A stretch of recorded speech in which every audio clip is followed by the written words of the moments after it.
Diaspora FM, le journal.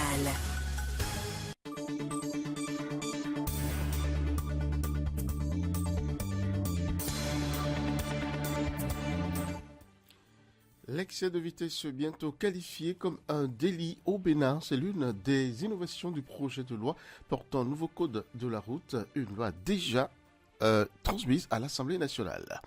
Et puis la reprise des travaux de construction de la double voie Missy-Sinto-Alada est l'une des principales difficultés que rencontrent les commerçants installés dans les environs. Nous en parlons dans ce journal. Et puis à la question de savoir pourquoi l'Israël estime-t-il ignorer le droit international, vous suivrez ici en fin d'édition la réponse de l'expert du monde arabe. Voilà pour le sommaire de ce journal. Peggy Ludovic Dagba. Merci d'être avec nous. Je vous le disais tantôt, le Bénin a décidé depuis peu de procéder à la réactualisation de son code de la route. Alors que le projet de loi portant un nouveau code de la route est transmis à l'Assemblée nationale pour examen, des précisions quant aux innovations apportées sont davantage connues. Entre autres, l'excès de vitesse sera qualifié de délit. N'est-ce pas, Arthur Wendo?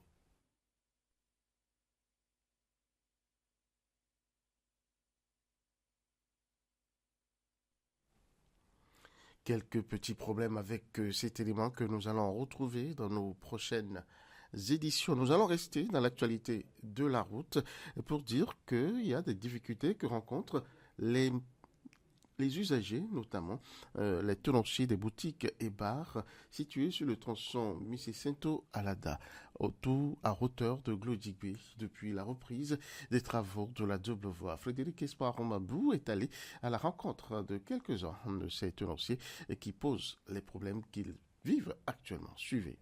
Gérant dans une buvette située sur le côté droit du tronçon entre Zeplac et le carrefour Missy-Sinto, Augustin semble désœuvré depuis plusieurs semaines. La raison est toute simple. Le démarrage des travaux de construction de la voie bitumée a fortement plombé ses activités.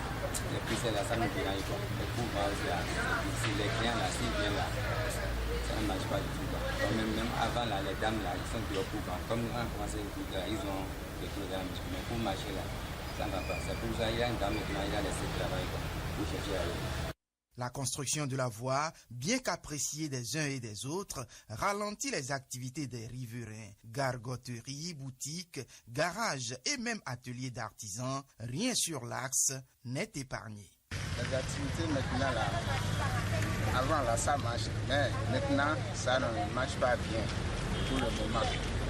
Donc parce qu'on est en train de faire la route là, il y a beaucoup de poussière. Donc c'est pourquoi ça ne va pas tout comme ça. Donc les clients ne viennent plus comme ça parce que la voie là ça ne passe pas bien comme ça, c'est pourquoi. Des chaises et tables qui, il y a quelques semaines, trouvaient place aux abords de cette voie, aux devantures des buvettes, sont désormais bien rangées. Papa, avant on sortait les chaises pour, comme les bénas là, on ne fait pas sortir les chaises, pour le marché là, ça ne va pas. Et la poussière ou l'autre. Les tenanciers, résignés, implorent les responsables en charge des travaux. Je dis, celui qui est en train de faire la voie là, il fait ça vite. Là, on va trouver en paix un peu comme ça. Si on peut vérifier là, pour que le marché ça va, ça c'est le problème. Mais une lueur est à espérer, puisque tout porte à croire qu'avec l'avancée notable que prennent les travaux, dans un futur pas trop lointain, les riverains pourront bien retrouver une vie au-delà de la normale. Peut-être beaucoup plus améliorée, puisque cette voie, à terme, pourrait mettre plus de visibilité sur leur petit commerce. Le Bénin a décidé depuis peu de procéder à la réactualisation du code de la route, alors que le projet de loi est déjà transmis à l'Assemblée nationale. Et bien sûr, des informations filtrent désormais de contenu, notamment de ce projet, entre autres, l'excès de vitesse qui sera désormais qualifié de délit. N'est-ce pas, Arthur Wedo? Je vais vous expliquer que le virus principal de l'accident de la route, c'est l'excès de vitesse. Et ce virus sera bientôt éradiqué grâce notamment à un nouveau code routier qui est en cours d'examen à l'Assemblée nationale du Bénin en vue d'être adopté par les députés. Cette initiative, annoncée par le directeur général du Centre national de sécurité routière, CNSR, Aubin Adoukonou, lors d'une déclaration de presse le dimanche 21 janvier 2024, vise à renforcer la sécurité sur nos routes. Mais dans quel cas parle-t-on d'excès de vitesse? On parle d'excès de vitesse lorsque vous dépassez la vitesse normale. Il y a la vitesse inadaptée et la vitesse excessive. On parle de vitesse excessive lorsque, par exemple, il y a un panneau de signalisation qui vous demande de rouler à moins de 40, par exemple, et que vous dépassez ça fait une vitesse excessive. Et une vitesse inadaptée, c'est qu'il y a des zones où vous-même, vous pouvez calculer, imaginez qu'on ne peut pas faire l'excès de vitesse là, mais vous filez. Là, ça c'est une vitesse inadaptée. Quand on regroupe les deux, ça fait l'excès de vitesse. Ce projet de loi, fruit d'une collaboration étroite, est une bonne chose selon Gilbert Rouissin, citoyen et promoteur d'auto-école. Une bonne chose, sinon aujourd'hui, la première cause des accidents de la circulation, c'est l'excès de vitesse. Et selon les statistiques, que ce soit du CNSR ou sur le plan mondial, c'est la vitesse qui est placée en première position. Donc ça veut dire que lorsqu'on arrive à lutter un peu contre l'excès de vitesse, ça veut dire que les accidents vont diminuer un peu, au moins. Donc cette loi est bienvenue. Les choses ne seront donc plus comme avant. Avant, on disait au niveau des accidents, on parle d'homicide involontaire. Et quand les gens filent, ils font l'excès de vitesse ou bien ils violent les règles du code de la route et ils vont tuer quelqu'un, on dit que c'est des homicides involontaires et on peut relâcher facilement cette personne. Mais désormais, lorsque on juge que vous êtes en excès de vitesse, que vous avez violé les lois du code et que vous allez tuer quelqu'un, vous risquez des peines d'emprisonnement et d'amende grave. Ce ne sera plus comme avant où les gens disent il va vous tuer seulement et l'assurance va payer. Ce ne sera plus comme ça. Gilbert Rouissin, comme plusieurs citoyens, attendent avec impatience l'application de cette loi. Nous prions les députés de vite adopter cette loi pour que ça puisse rentrer en vigueur, pour un temps soit peu discipliner les usagers de la route, pour qu'ils cessent de tuer des gens innocemment sur nos routes. Car selon M. Arongan, quand il n'y a pas excès de vitesse, il n'y a pas accident. L'excès de vitesse, autrefois non considéré comme un délit, occasionne des dommages aux infrastructures publiques. Ainsi, cette nouvelle disposition du code routier ambitionne de limiter l'excès de vitesse tout en protégeant les usagers et les infrastructures routières. Depuis l'annonce du retrait de la CEDEAO, des pays comme le Burkina Faso, le Niger et le Mali, entretiens et initiatives ne cessent de se multiplier pour faire face à la situation. Des spécialistes des questions internationales se prononcent sur le sujet dans ce reportage de Clémence Tonokwa. C'est à travers un communiqué conjoint des trois pays que l'annonce a été faite. Les dirigeants respectifs des trois États sahéliens prenant toutes leurs responsabilités devant l'histoire et répondant aux attentes, préoccupations et aspirations de leur population décident en toute souveraineté du retrait sans délai du Burkina Faso, du Mali et du Niger de la Communauté économique des États d'Afrique de l'Ouest, dit le communiqué, lu sur les médias d'État de ces pays. Il s'agit d'une décision pas très surprenante pour des spécialistes des questions internationales.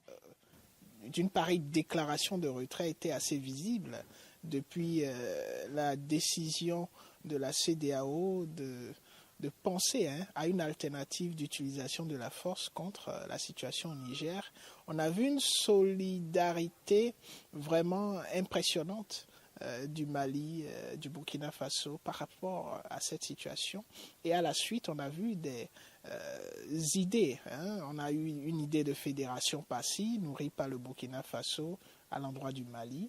Ensuite, on a vu naître l'Alliance des États du Sahel. Et on n'a pas constaté un changement impressif du côté de la CEDEAO, quitte à faire en sorte que les choses reviennent à la normale. La CEDEAO a été très dure à leur encontre vis-à-vis des sanctions qu'ils qualifient d'ailleurs de sanctions inhumaines. Et cela peut s'entendre dans la mesure où ces trois États ont mal vécu, ont difficilement remonter la pente dès que ces sanctions sont tombées. Et l'autre chose que ces États reprochent à la CEDEAO, c'est de s'éloigner de plus en plus de l'esprit panafricaniste qui a concilié les pères fondateurs, a fondé justement la CEDEAO dans les années 70. Et le dernier point également évoqué par ces trois États, c'est que la CEDEAO n'a pas privilégié la lutte contre le terrorisme comme étant une priorité fondamentale. Le retrait de ces trois pays de l'organisation régionale ne sera pas sans conséquence. Ces trois régimes issus de coups d'État prennent ainsi le risque de compromettre la libre circulation des biens et des personnes.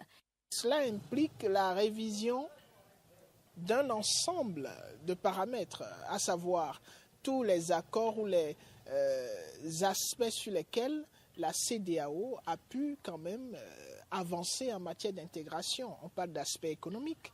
Aujourd'hui, on parle de libre circulation des personnes, des marchandises et des biens, ce qui est, qu'on le veuille ou non, une avancée, même s'il y a encore des difficultés dans la mise en œuvre. Mais aujourd'hui, on voit tous ces trois pays sortis de ce processus d'intégration pourtant remarquable.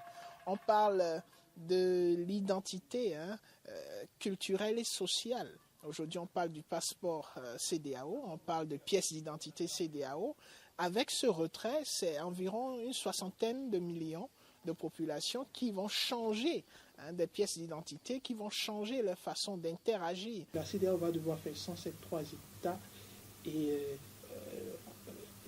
on a un peu du mal à imaginer un corps humain, un être vivant, fonctionner entièrement sans l'un de ses membres. C'est difficile. Au lendemain de l'annonce, la CEDEAO se dit prête pour une solution négociée avec les trois pays. La démarche, bien que légitime, pourrait ne pas connaître un aboutissement heureux. Sur le papier, vous avez toujours eu une CEDEAO qui a un allant vers une volonté de négocier, d'écouter, mais derrière, dans les faits, même si j'ose croire que la CEDEAO a véritablement envie de faire changer les choses, ces trois États vont partir sur position de force dans les négociations et c'est quand même dommage d'attendre tout ce temps. Le caractère productif de cette démarche à l'heure où nous parlons, c'est bel et bien la question qu'on est en droit de se poser parce que il y a une chose qu'on observe depuis quelque temps, c'est qu'une fois que la décision est prise au niveau de ces trois États, et c'est un peu tard aujourd'hui parce que ça va être beaucoup plus difficile pour la CEDEAO dans les négociations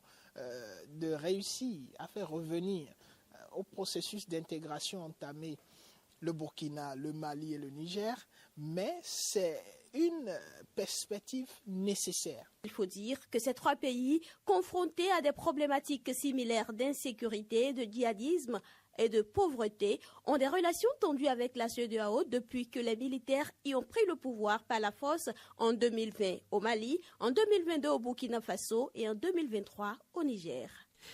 Et puis chez nous, le collectif pour le développement de la veille citoyenne des organisations de la société civile est contre toute révision de la Constitution du 11 décembre 1990. Elle l'a fait savoir à travers un communiqué publié en cours de semaine écoulée. Voici un extrait de ce communiqué lu ici par le président de cette institution et bien sûr Grégoire Gloé. Nous, membres des organisations de la société civile du Bénin, réunis au sein de Codevac OSC, donnons notre accord favorable à la modification des dispositions du Code électoral en vigueur, dont son application en l'état pour les élections générales de 2026 porte atteinte au principe d'égalité, droit fondamental prévu à l'article 26 de la Constitution, et dénonçons de façon énergique toutes les tentatives et manipulations de la révision opportuniste pour une deuxième fois de la Constitution en vigueur et dont le Code électoral à modifier est déclaré conforme par la décision DCC 19-525 du 14 novembre 2019 par le juge constitutionnel. Nous, organisation de la société civile du Bénin, mettons en garde tous ceux qui voient le mal partout et surtout les députés qui seront contraints à s'aventurer sur ce terrain de la révision de la loi fondamentale, gage de sécurité de la vie politique, et invitons tout le peuple béninois et les organisations de la société civile à être vigilants au fin de dénoncer avec véhémence les destructeurs de la cohésion sociale et de la paix indispensable pour le développement de notre cher et beau pays, le Bénin. Les nouvelles africaines et internationales. Les forces du Tchahal percevront cette opération comme un succès avec de nombreux combattants, notamment tués et des victimes et 0 victime dans le monde des civils. L'expert du monde arabe, Riyad Sidawi, et bien sûr, le prouve ici.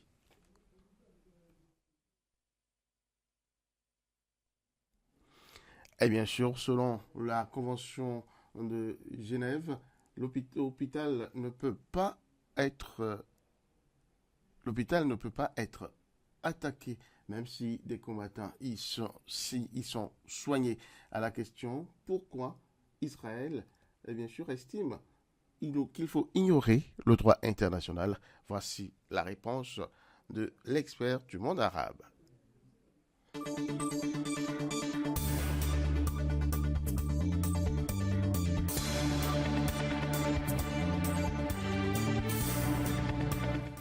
Eh bien, nous allons retrouver les réponses de l'expert du monde arabe, Riyad Sidawi, dans nos prochaines éditions. Merci à chacun et à tous de l'avoir suivi. Ce sera tout pour notre rendez-vous de ce midi sur Diaspora FM. Restez branchés, dans quelques instants seulement. Nous allons nous retrouver sur l'émission Réagissons à l'actualité.